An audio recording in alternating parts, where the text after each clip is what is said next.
എല്ലാ പ്രിയപ്പെട്ടവർക്കും ഷാഡോ ന്യൂസിലേക്ക് ഒരിക്കൽ കൂടി സ്വാഗതം. മിഡിൽ ഈസ്റ്റിലെ വാർത്തകളാണല്ലോ നമ്മൾ ഈ മണിക്കൂറുകളിലൂടെ ഷെയർ ചെയ്തുകൊണ്ടിരിക്കുന്നത്.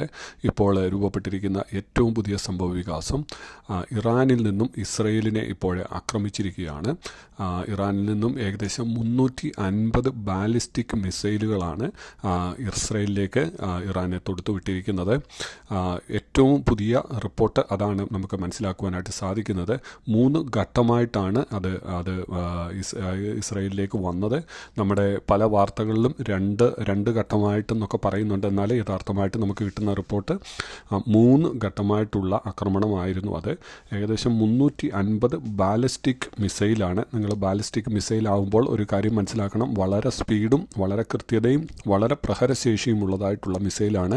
ചില മാസങ്ങൾക്ക് മുമ്പ് ഇറാനെ അവരുടെ മണ്ണിൽ നിന്നും ആക്രമിച്ചിരുന്നു. അപ്പോൾ അവർ ചില ബാലിസ്റ്റിക് മിസൈലുകൾ ഉപയോഗിച്ചിരുന്നു. എന്നാൽ മറ്റ് സാധാ മിസൈലുകളും ഡ്രോണുകളുമൊക്കെയാണ് അവർ ആ സമയത്ത് ഉപയോഗിച്ചിരുന്നത്. എന്നാൽ ഇന്നത്തെ ചില മണിക്കൂറുകൾക്ക് മുമ്പുള്ള ആക്രമണത്തിൽ അവർ 350 ബാലിസ്റ്റിക് മിസൈലുകളാണ് അവർ ഉപയോഗിച്ചിരിക്കുന്നത്. വളരെ യുദ്ധത്തിൻ്റെ ഗതി വളരെ വ്യത്യസ്തമായിട്ട് ഇപ്പോൾ മാറിക്കൊണ്ടിരിക്കുകയാണ്.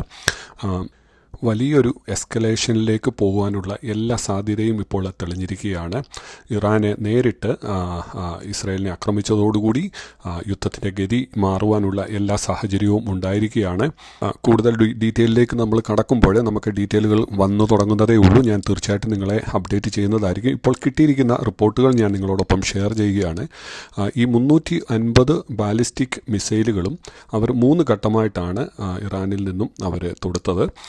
അത് ടെൽ അവീവിലേക്കും അതുപോലെ തന്നെ ജെറുസലേമിലേക്കുമാണ് അവർ തൊടുത്തുവിട്ടത്. ഇപ്പോൾ അറിയുവാൻ സാധിച്ചത് ഏതാണ്ട് നല്ലൊരു പെർസെൻറ്റേജ് ബാലിസ്റ്റിക് മിസൈലുകളും ഇസ്രയേലിൻ്റെ അയൺ ഡോമും ഡേവിഡ് സ്ലിങ്ങും അതുപോലെ അമേരിക്കയുടെ സപ്പോർട്ടോടും കൂടി അത് വെടിവെച്ചിടുകയുണ്ടായി. കുറേ മിസൈലുകൾ തുറസായ സ്ഥലത്ത് വീണു എന്നാണ് അറിയുവാനായിട്ട് സാധിച്ചിട്ടുള്ളത്. ആർക്കും ജീവഹാനി സംഭവിച്ചതായിട്ട് ഇതുവരെ അറിയില്ല. എന്നാൽ സ്ഥിരീകരിക്കാത്ത ഒരു റിപ്പോർട്ടുണ്ട്. ഒരു മുസ്ലിം ഇസ്രയേലിൽ താമസിക്കുന്നതായിട്ടുള്ള ഒരു മുസ്ലിം ബാലൻ കൊല്ലപ്പെട്ടു. അതിൻ്റെ മിസൈൽ തകർന്ന അതിൻ്റെ പീസ് കൊണ്ട് വന്നു വീണ് ഒരു ബാലൻ കൊല്ലപ്പെട്ടു എന്നുള്ള സ്ഥിരീകരിക്കാത്ത വാർത്തയുണ്ട്. എന്നാൽ മറ്റ് എന്തെങ്കിലും ആൾനാശം ഉള്ളതായിട്ട് ഇതുവരെയും റിപ്പോർട്ടുകളില്ല. കൂടുതൽ റിപ്പോർട്ടുകൾ വരുന്നതേ ഉള്ളൂ. നിങ്ങൾ ഈ വീഡിയോയിൽ ഇപ്പോൾ കാണുന്നുണ്ടല്ലോ, ഇസ്രയേലിലേക്ക് ഒരു മിസൈൽ തീമഴ തന്നെയായിരുന്നു ഇറാനെ അയച്ചത്. ആകാശത്തെല്ലാം അവിടെ നിന്നുള്ള റിപ്പോർട്ട് നമുക്ക് മനസ്സിലാക്കുവാൻ സാധിച്ചത് ആകാശത്തെല്ലാം മിസൈലുകളായിരുന്നു. ഒരു സൈഡിൽ നിന്നും ഇറാൻ്റെ സൈഡിൽ നിന്നും 350ഓളം മിസൈലുകൾ വരുന്നു. അതിനെ പ്രതിരോധിക്കാൻ ഇസ്രയേലിൻ്റെ സൈഡിൽ നിന്നും അയൺ ഡോമും ഡേവിഡ് സ്ലിങ്ങും അതിനെ ഇൻ്റർസെപ്റ്റ് ചെയ്യുവാൻ വേണ്ടി പോകുന്നു. അങ്ങനെ ഇസ്രയേലിൻ്റെ ആകാശത്തിൽ വലിയ ഒരു വെടിക്കെട്ട് മാതിരിയായിരുന്നു നടന്നത് എന്നാണ് നമുക്ക് അറിയുവാനായിട്ട് സാധിക്കുന്നത്. വീഡിയോയിലും അതുതന്നെയാണ് നമുക്ക് കാണുവാനായിട്ട് സാധിക്കുന്നത്.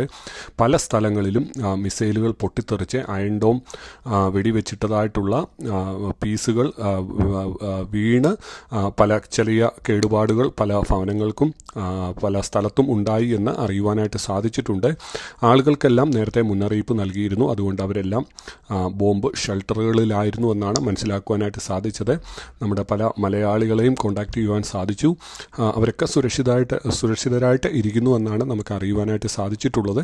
കൂടുതൽ വിവരങ്ങൾ അറിയുന്നതേ ഉള്ളൂ.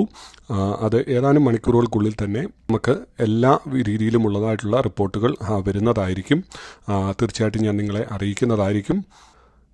ഇപ്പോൾ തന്നെ ഇസ്രയേൽ പ്രഖ്യാപിച്ചിരിക്കുന്നത് ഇതിന് തക്ക മറുപടി ഞങ്ങൾ തന്നിരിക്കുമെന്നാണ്. അതാണ് ഞാൻ ആദ്യമേ ഓർപ്പിച്ചത്. ഈ യുദ്ധം മറ്റൊരു ഗതിയിലേക്ക് മാറുവാനുള്ള എല്ലാ സാഹചര്യവുമുണ്ട്. നമ്മൾ അറിയുന്നത് പോലെ ഇന്നലെയാണ് ഇസ്രയേൽ ലെബനോൻ അതിർത്തി കടന്ന് അവരുടെ കരസേന അതിർത്തി കടന്ന് അവിടെ യുദ്ധത്തിനായിട്ട് ചെന്നിരിക്കുന്നത്. അതേ സമയത്താണ് ഇപ്പോൾ ഇറാന് ഇസ്രയേലിനെ ആക്രമിച്ചിരിക്കുന്നത്. അപ്പോൾ 2 വലിയ യുദ്ധമുഖങ്ങളാണ് ഇപ്പോൾ നടന്നുകൊണ്ടിരിക്കുന്നത്. കൂടാതെ തന്നെ ഗാസയിൽ പരിമിതമായിട്ടാണെങ്കിലും അവിടെയുമുണ്ട്. അപ്പോൾ ഈ യുദ്ധത്തിൻ്റെ ഗതി തന്നെ മാറിയിരിക്കുകയാണെന്ന് നമുക്ക് നിസ്സംശയം പറയുവാനായിട്ട് സാധിക്കും. നമ്മൾ ഇത് കാണുമ്പോൾ തന്നെ നമ്മൾ വേറെ കാര്യം കൂടി ഓർക്കണം. ഇസ്രയേൽ ഈ ഒരു ഇറാൻ്റെ ആക്രമണത്തിന് വേണ്ടി വെയിറ്റ് ചെയ്ത് ഇരിക്കുകയായിരുന്നു ചില നാളുകളായിട്ട്. നമ്മൾ പലപ്പോഴും നമ്മുടെ വീഡിയോയിൽ പറഞ്ഞിട്ടുണ്ട്. ഇസ്രയേൽ പലപ്പോഴും ഇതിനായിട്ട് തയ്യാറെടുത്തുകൊണ്ടിരിക്കുകയായിരുന്നു. ചിലപ്പോൾ ഇസ്രയേലിന് ഇത് നല്ലൊരു അവസരമാണ്. ഈ ഹമാസിൻ്റെയും ഹിസ്ബുള്ളയുടെയും ഒക്കെ തലവനായിരിക്കുന്നതായിട്ടുള്ള ഇറാനെ തിരിച്ച് ആക്രമിക്കുവാനുള്ള നല്ലൊരു അവസരമാണ് ഇസ്രയേലിന് വന്നിരിക്കുന്നത്. അത് ചിലപ്പോൾ ഇസ്രയേൽ അത് നല്ല രീതിയിൽ ഉപയോഗിക്കുവാനുള്ള എല്ലാ സാഹചര്യവുമുണ്ട്.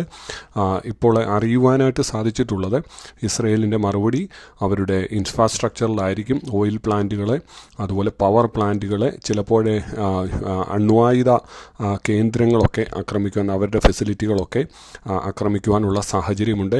ഇപ്പോൾ IDF-ൽ നിന്നുള്ള റിപ്പോർട്ട് വന്നിരിക്കുന്നത് അവരെ അതിൻ്റെ സ്റ്റഡി ചെയ്തുകൊണ്ടിരിക്കുകയാണ്. ഏത് സമയത്ത് എപ്പോഴ് എങ്ങനെ എവിടെ ആക്രമണം നടത്തണം എന്നുള്ളത് അവർ പ്രിപ്പയർ ചെയ്തുകൊണ്ടിരിക്കുന്നു എന്നാണ് നമുക്ക് അറിയുവാനായിട്ട് സാധിച്ചത്. ചിലപ്പോൾ ഞാൻ ഈ വാർത്ത ചെയ്യുമ്പോൾ തന്നെ ഇസ്രയേലിൻ്റെ ആക്രമണം തിരിച്ച് ഉണ്ടായിരിക്കാനുള്ള സാഹചര്യമുണ്ട്.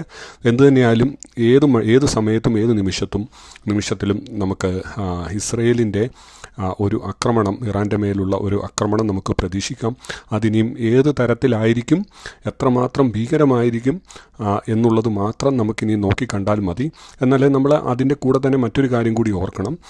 അമേരിക്ക ചിലപ്പോൾ ഇതിൽ ഇടപെട്ട് ഇസ്രയേലിനെ, ഞാൻ പലപ്പോഴും എൻ്റെ വീഡിയോയിൽ പറയാറുണ്ട്, ഇസ്രയേലിൻ്റെ കൈയും കാലും കെട്ടുന്ന അവസ്ഥ പലപ്പോഴും അമേരിക്കയാണ് ഒരുക്കാറുള്ളത്. ചിലപ്പോൾ ഈ ബൈഡൻ മിനിസ്ട്രി വീണ്ടും ഇസ്രയേലിന് വളരെ പ്രഷർ കൊടുത്ത് ഇത് എസ്കലേറ്റ് ചെയ്യരുത് എന്ന് പറഞ്ഞ് ചിലപ്പോൾ ആ രീതിയിൽ ഇസ്രയേലിനെ തടയുവാനുള്ള സാഹചര്യമുണ്ട്. എന്നാൽ ഈ ഹമാസിനോടുള്ള ബന്ധത്തിലും ഈ ഹിസ്ബുള്ളയോടുള്ള ബന്ധത്തിലും ഒക്കെ അമേരിക്ക അങ്ങനെ ചെയ്തു എന്ന് നമുക്ക് കാണുവാനായിട്ട് സാധിക്കും. എന്നാൽ ചില ആഴ്ചകളായിട്ട് ഇസ്രയേലിൻ്റെ ഒരു നിലപാട് അവർക്ക് സുരക്ഷിതമായിട്ടുള്ള കാര്യങ്ങൾ ചെയ്യുവാൻ വേണ്ടി ആരെയും കൂസാതെ പോകുന്ന ഒരു നിലപാടിലാണ്. അതുകൊണ്ട് തീർച്ചയായിട്ടും അമേരിക്ക ഈവൻ പ്രഷർ ചെലുത്തിയാൽ പോലും ഇസ്രയേൽ കേൾക്കുവാനുള്ള സാധ്യതയില്ല. എന്തുതന്നെയായാലും വരും മണിക്കൂറുകളിൽ നമുക്ക് അതിൻ്റെ കൂടുതൽ ഡീറ്റെയിൽ നമുക്ക് ലഭിക്കുന്നതായിരിക്കും. ഞാൻ തീർച്ചയായിട്ടും നിങ്ങളോടൊപ്പം അത് പങ്കുവെക്കുന്നതും ആയിരിക്കും. മറ്റൊരു പ്രധാനപ്പെട്ട വാർത്ത ഇപ്പോൾ വന്നിരിക്കുന്നത് ഇസ്രയേലിൽ ഒരു ഭീകരാക്രമണം നടന്നിരിക്കുകയാണ്. 2 തോക്കുധാരികൾ ഒരു ഹോട്ടലിലേക്ക്, ആ ഹോട്ടലിൻ്റെ പേര് ഷാരോൺ ഹോട്ടൽ എന്നാണ്. അത് ഹെർസ്ലിയ എന്ന് പറയുന്ന നോർത്ത് ഓഫ് ടെൽ അവീവിൽ സ്ഥിതി ചെയ്യുന്നതായിട്ടുള്ള ഒരു വലിയ ഹോട്ടലാണ്.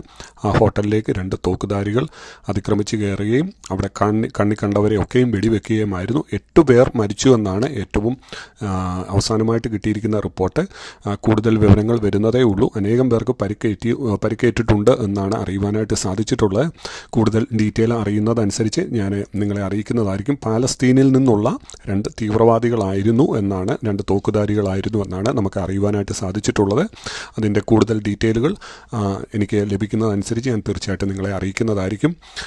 കൂടുതൽ ഇറാൻ്റെ ആക്രമണത്തോടുള്ള ബന്ധത്തിൽ വന്നിരിക്കുന്ന റിപ്പോർട്ട്, അവിടെയുള്ള ജനങ്ങൾ പറയുന്നത് ഇതുവരെയും ഇങ്ങനെയൊരു ആക്രമണം കണ്ടിട്ടില്ല, അത്രമാത്രം മിസൈലുകളാണ് ഇറാനിൽ നിന്നും തങ്ങളുടെ ആകാശത്ത് കണ്ടതെന്നാണ് അവർ പറയുന്നത്. കൂടുതൽ ആൾനാശങ്ങളോ അല്ലെങ്കിൽ മറ്റ് എന്തെങ്കിലും നാശനഷ്ടങ്ങളോ ഉണ്ടോ എന്ന് ഇതുവരെയും സ്ഥിരീകരിച്ചിട്ടില്ല. കാരണം ആളുകളൊക്കെയും ബങ്കറുകളിലാണ്, ബോംബ് ഷെൽട്ടറുകളിലൊക്കെയാണ്. അതുകൊണ്ട് കൂടുതൽ ഡീറ്റെയിലുകൾ വന്നിട്ടില്ല. ഡീറ്റെയിലുകൾ വരുന്നതനുസരിച്ച് ആളുകൾ പറയുന്നത് അവരുടെ ബിൽഡിങ്ങുകളും ഒക്കെ കുലുങ്ങുന്ന ശബ്ദങ്ങളൊക്കെ ആയിരുന്നു എന്നാണ് അറിയുവാനായിട്ട് സാധിച്ചിട്ടുള്ളത്. എന്തുതന്നെയായാലും ഏതാനും മണിക്കൂറുകൾക്കുള്ളിൽ തന്നെ നമുക്ക് അപ്ഡേറ്റ് ലഭിക്കുന്നതായിരിക്കും. ഞാൻ നിങ്ങളെ അറിയിക്കുന്നതായിരിക്കും.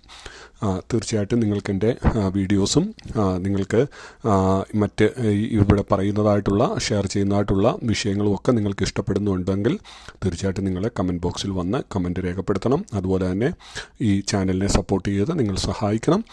വീണ്ടും ഇതിൻ്റെ അപ്ഡേറ്റുകളുമായിട്ട് വരും വരെ എല്ലാ പ്രിയപ്പെട്ടവർക്കും എൻ്റെ നന്ദി, നമസ്കാരം.